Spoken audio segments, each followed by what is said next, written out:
नमस्कार मित्रांनो, मी स्वाती तोरसेकर एशा पृथ्वीमध्ये तुमचं स्वागत करते. आज देशासमोर जे तळपते तारे आहेत, त्याच्यामध्ये योगी आदित्यनाथ यांचं नाव कदाचित एक नंबरला असेल आणि आसामचे मुख्यमंत्री हिमांत बिस्व शर्मा सुद्धा काही मागे नाहीत. ते सुद्धा तितकेच लोकप्रिय झालेले आहेत आणि या लोकप्रिय मुख्यमंत्र्यांच्या पंक्तीमध्ये आता एक नवीन नाव जोडलं जातंय आणि ते आहे शुभेंदू अधिकारी यांचं. पश्चिम बंगालचे मुख्यमंत्री झाल्यानंतर शुभेंदूंसमोर जे एक टास्क होतं, अत्यंत अवघड कामगिरी होती ती आ आत्मविश्वासाने ते त्याला सामोरे जाताना दिसतायत आणि नेमकं शुभेंदूंनी काय-काय केलं हे बघण्यासारखं आहे. एक छोटंसं प्रेझेंटेशन आहे माझ्याकडे आणि ते आपण बघूया म्हणजे आपल्याला सुद्धा कळेल, की कारण अनेक डिटेल्स असतात मग ते दाखवायचे राहून जातात. त्यापेक्षा प्रेझेंटेशन केलं की एक आपल्याला सगळ्यांना कुठलाही मुद्दा जो आहे तो विसरला जात नाही, हा त्याच्याला एक ॲडव्हांटेज असतो. तर तुम्ही बघाल की मी काही त्याची वर्गवारी केलेली आहे. शुभेंदूंच्या समोरचं सर्वात जर का महत्त्वाचं कुठचं अवघड टास्क होता तर तो लॉ अँड ऑर्डरचा. कायदा आणि सुव्यवस्था ही बंगालमध्ये इतकी बिघडलेली होती आणि आपल्याला माहिती आहे की हिंदू समाज भरडून निघालेला होता. त्यांच्या कुठल्याही तक्रारीला त्याची दाद घेतली जात नव्हती. पोलीस दल सगळं शांतपणे बसलेलं होतं. त्यांना कुठेही बघण्यासाठी म्हणजे उत्सुकच नव्हते मुळी. त्या केसेसना हातच लावायचा नाही असं धरलं तर मग त्या मारपिटीच्या असतील, हत्येच्या केसेस असतील, रेपच्या असतील, आगपोळीच्या असतील, काही असेल तरी देखील कशालाही पोलीस तोंड फिरवून बसलेले होते आणि त्या सगळ्यांना पुन्हा एकदा कामासाठी प्रेरणा द्यायची आणि त्यांना धीर द्यायचा, की तुम्ही जर का योग्य पावलं उचललीत, तर मी तुमच्या मागे उभा आहे. खंबीरपणे उभा आहे. हे जे मनोधैर्य द्यायला लागतं, ते सर्वात मोठी शुभेंदू अधिकारी यांनी केलेली कामगिरी आहे असं मला वाटतं. तुम्ही इथे बघाल तर टी-एम-सीचे खासदार अभिषेक बॅनर्जी हे ममता बॅनर्जींचे म्हणे भाचे आहेत. तिथूनच सुरुवात झालेली आहे. त्यांना पहिली नोटीस काढलेली आहे कोलकाता म्युनिसिपल कॉर्पोरेशननी, की तुमचं जे बांधकाम केलेलं आहे ते अनधिकृत बांधकाम आहे आणि ते त्यांच्या प्रॉपर्टीशी रिलेटेड आहे. तेव्हा ही अशी नोटीस ही ममतांच्या काळामध्ये काढण्याची कोणी कल्पना सुद्धा केली नसती. याच जोडीला अभिषेक बॅनर्जी यांची झेड-प्लस सिक्युरिटी जी आहे, ती सुद्धा मागे घेण्यात आलेली आहे. आर-जी कार इथे जो बलात्कार झाला त्या मुलीवरती, मेडिकल स्टुडंटवरती आणि अत्यंत वाईट त्याचं मी आता परत वर्णन करत नाही. त्याच्यामध्ये जे सीनियर आय-पी-एस ऑफिसर्स इन्व्हॉल्वड होते, ज्यांनी हे लपवून ठेवायला मदत केली, ते सगळे सस्पेंड झालेले आहेत. आणि हे लक्षात घ्या तुम्ही, की चुकीचं काम करणाऱ्या पोलीस अधिकाऱ्यांच्या ह्याच्यापूर्वी मानमरातब होत होता. आणि चांगलं काम करणाऱ्यांना बाहेर फेकलं जात होतं. तेव्हा आता नेमकी उलटी परिस्थिती शुभेंदूंनी करून दाखवलेली आहे. पुढचं जर का आपण बघा तर पार्क सर्कस नावाचा अत्यंत फेमस एरिया आहे कलकत्त्यामध्ये आणि जिथून सरकारची आस्थापना आहेत ती अतिशय जवळ आहेत. तिथे जाणून-बुजून संपूर्ण एकतर कलकत्त्यामध्ये काय आणि वेस्ट बेंगॉलमध्ये रस्त्यावरती नमाज पढण्याची एक प्रघात तयार केलेला होता आणि टी-एम-सीचा त्याला वरदहस्त होता. तेव्हा आता आपलंच राज्य आहे अशा आविर्भावामध्ये परत एकदा नमाज सुरू झाले रस्त्यावरती आणि त्याच्यावर कडक कारवाया करायला सुरुवात झाली. ह्यानी चिडून जाऊन काही लोक पार्क सर्कस जवळ जमलेले होते आणि ते निषेधासाठी म्हणून आलेले होते. गोष्टी तिकडे थांबल्या नाहीत. पोलिसांनी त्यांना पांगवल्यानंतर त्यांनी दगडफेक करायला सुरुवात केली. पण ही दगडफेक त्यांच्या अंगावर उलटली. पोलिसांनी त्यातल्या प्रत्येक माणसाला उचलून कैदेत टाकलेला आहे आणि ही गोष्ट त्यांच्यासाठी नवी आहे. त्यांनी ह्याची कधी कल्पना केलेली नव्हती. आपली स्ट्रीट पॉवर रस्त्यावरती आपण ताकद दाखवू शकतो. ही जी गुर्मी आहे, ती गुर्मी उतरवण्याची गरज आहे.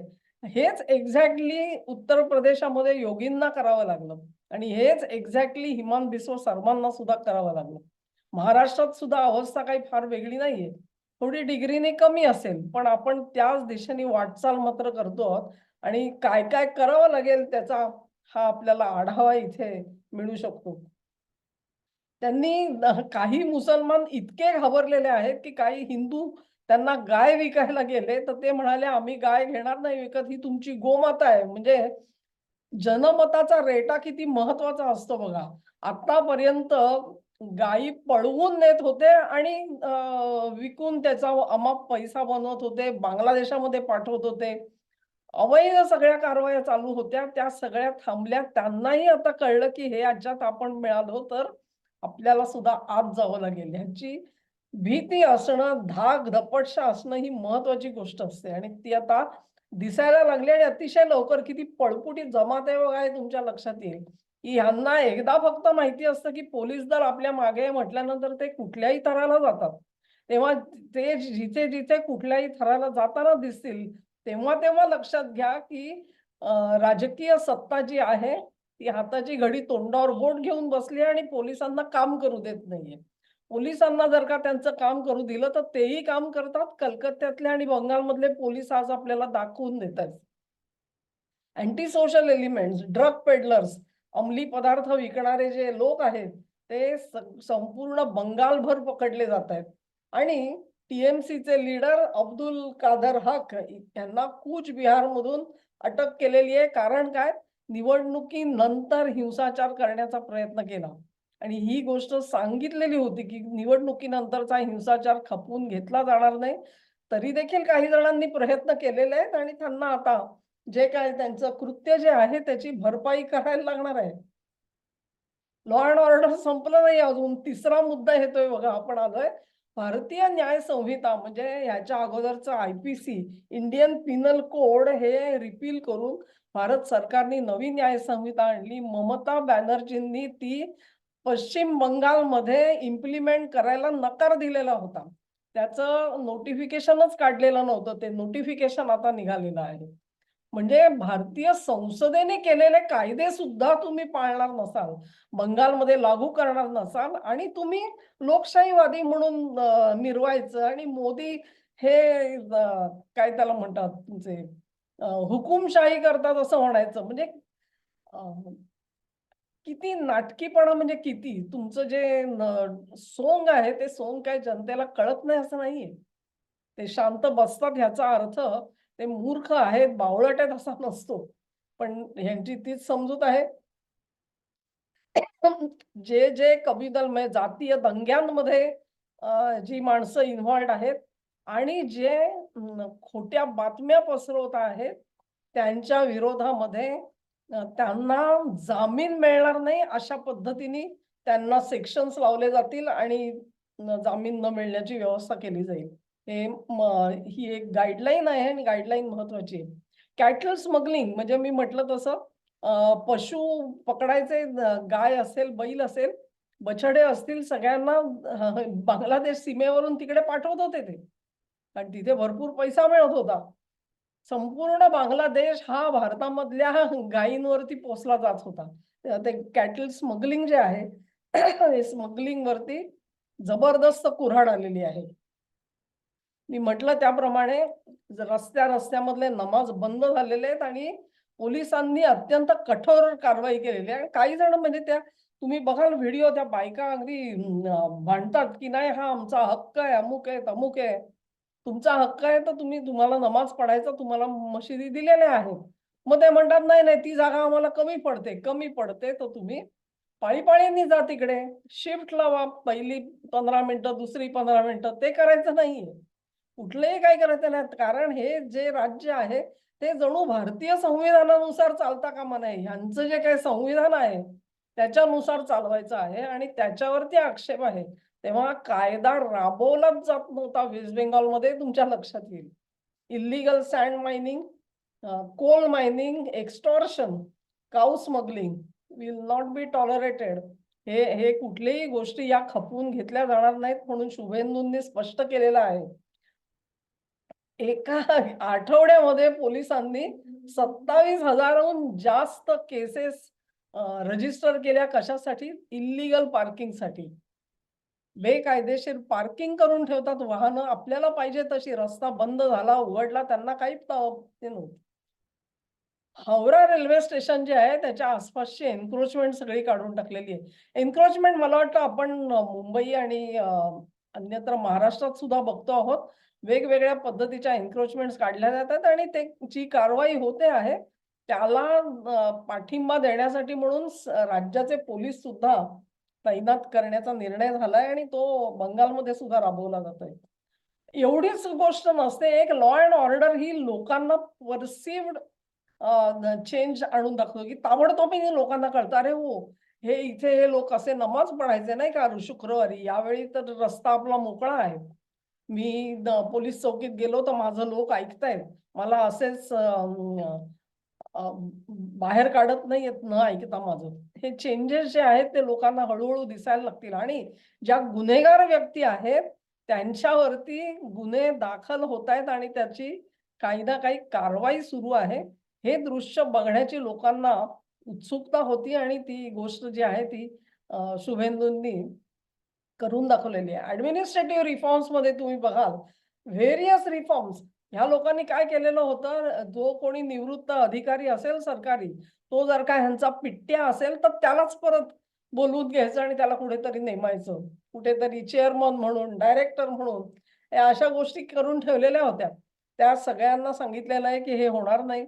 अनेक आय-पी-एस आणि आय-ए-एस ऑफिसर्स होते, की त्यांच्या करिअरमध्ये त्यांना सेंट्रल गव्हर्नमेंटमध्ये ट्रेनिंगसाठी जावं लागतं.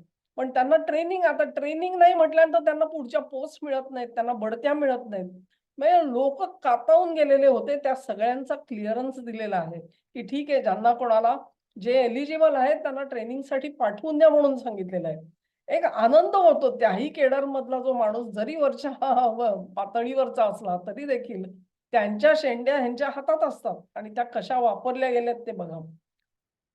चीफ इलेक्टोरल ऑफिसर म्हणून मनोज अगरवाल म्हणून जे गेलेले होते, त्यांनाच आता बंगालचे चीफ सेक्रेटरी म्हणून नेमण्यात आलेलं आहे आणि हा मोठा चेंज आहे हे लक्षात घ्या तुम्ही. वेस्ट बेंगॉलमध्ये म्हटलं तसं, की प्रॉसिक्युशनसाठी परवानगी दिली गेली. ही परवानगी नाकारलेली होती लक्षात घ्या. मेडिकल कॉलेजचे सुपरिंटेंडंट संदीप घोष, म्हणजे मी आधी सांगितलं ते ज्यांनी पुरावे दडवण्यासाठी मदत केली ते आय-पी-एस ऑफिसर तर सस्पेंड झालेच. पण संदीप घोष यांच्यावरती मुळात कारवाईच केली जात नव्हती. त्याला ही परवानगी ममतांनी अडवून ठेवलेली होती. नेमकं काय आहे माहिती नाही, की त्यांना एवढं म्हणजे एक बलात्काराचं प्रकरण इतका निर्घृण बलात्कार आणि त्या बलात्कारांना कशासाठी वापरत होत्या ममता? कोण असं त्याच्यामध्ये अडकलेलं आहे, की ज्याच्यासाठी ममतांना हे सगळं करावं लागलं? ही महत्वाची गोष्ट आहे. त्यानंतर आपण बघू तर नॅशनल सिक्युरिटी. पश्चिम बंगालच्या निवडणुका महत्त्वाच्या का होत्या? कारण बंगालमधून जे लोंढे येत होते, ते लोंढे थांबवायचे आणि तिथून आता तर हल्ल्याची तयारी सुरू केलेली आहे त्या लोकांनी. आणि अशा वेळेला जर का ही बंगालची सीमा ही असुरक्षित अशीच राहिली असती, तर आपले हाल कुत्र्याने खाल्ले नसते. ममता बॅनर्जींनी अ, एक तर बी-एस-एफला परवानगीच दिलेली नव्हती कुंपण घालायची. त्या पलीकडे बघा सिलटमध्ये जो आहे तो सीमापर तणाव म्हणतायत ते आणि स्थानीय निवासी म्हणजे बांगलादेशच्या बाजूचे हे बी-एस-एफशी लढताना दिसतायत का? कारण बी-एस-एफ तिथे जो अ, बांध घालायला बघतायत, कुंपण घालायला बघतायत त्याच्या विरोधामध्ये. हे फुटबॉलचं मैदान आहे, इथे तुम्हाला घालता येणार नाही. अरे पण ती जर का आंतरराष्ट्रीय सीमा तशी तिकडून जात असेल, तर बी-एस-एफच्या जवानांना तिथे कुंपण घालायला पाहिजे. पण बांगलादेशचे लोक अडवतायत आणि त्याच्यामुळे शांतता भंग झाली. परंतु बी-एस-एफ थांबणार नाहीत. हे सगळं जे हेवी इतका त्यांना अडवणूक झाली त्याच्यावरती फायरिंग करायला लागलं सरतेशेवटी. अ, चिंतेची बाब आहे ही परत एकदा.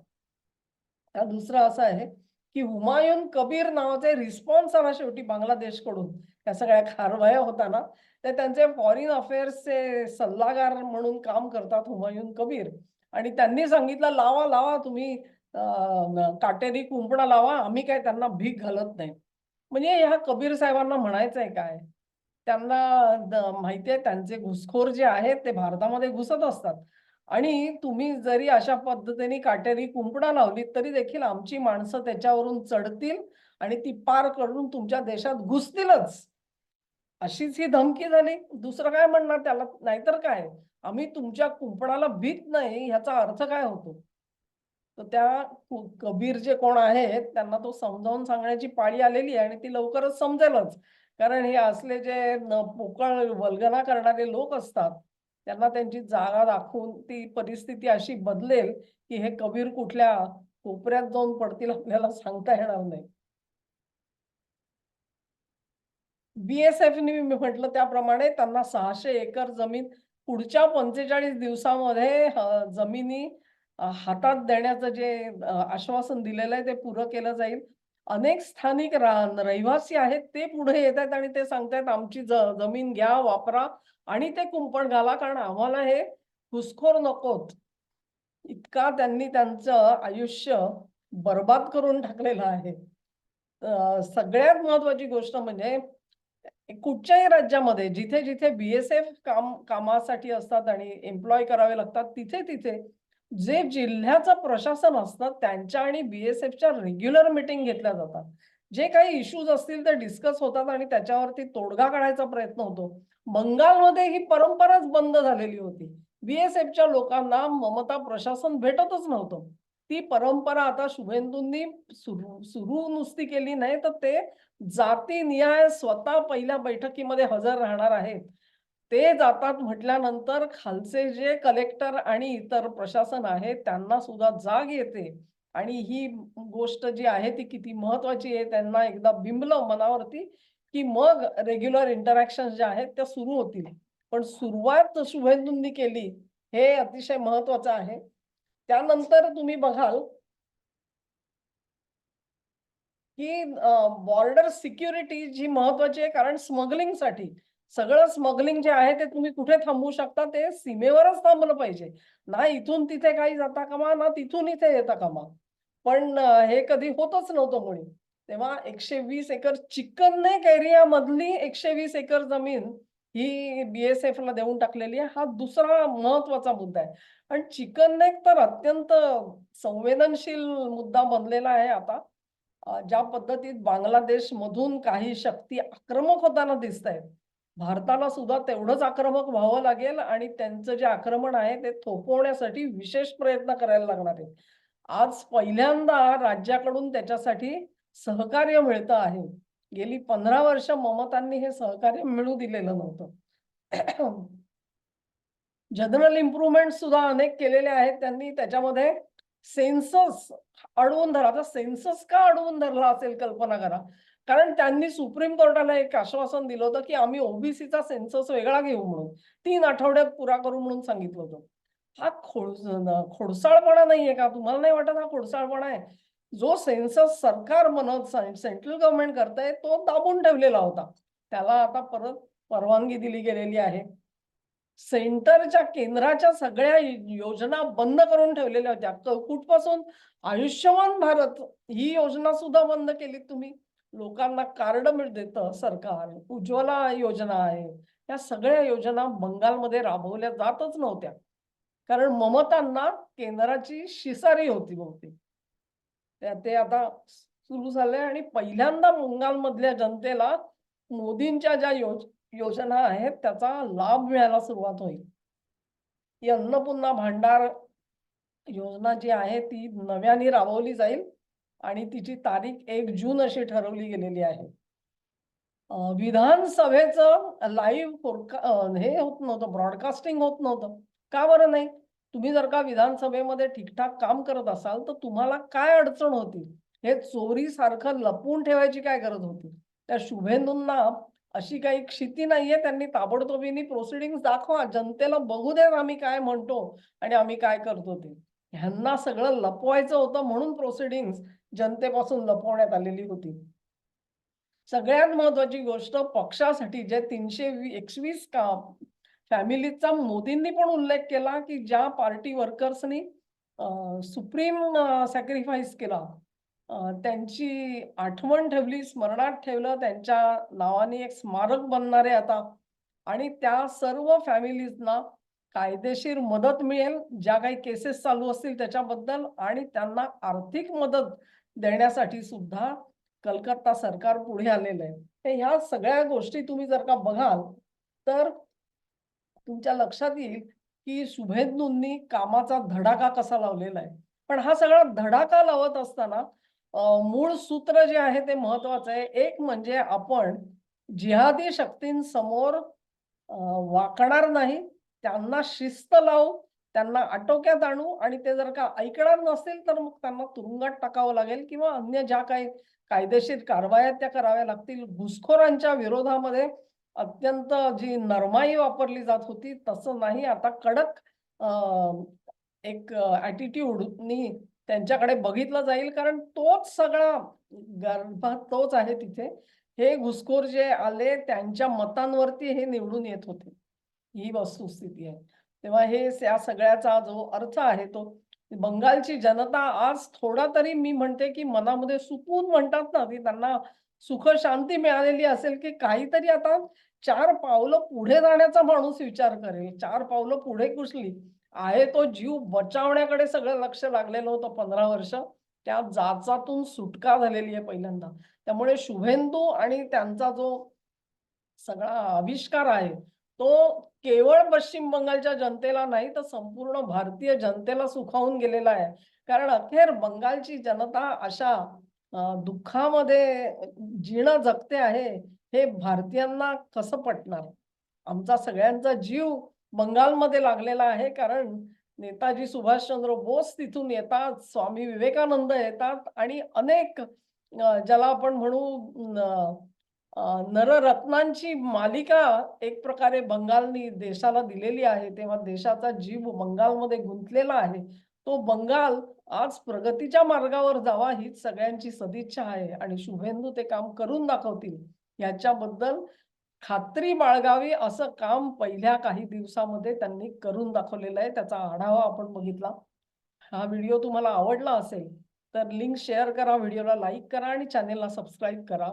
तुमचं सहकार्य असंच चालू ठेवा. नमस्कार.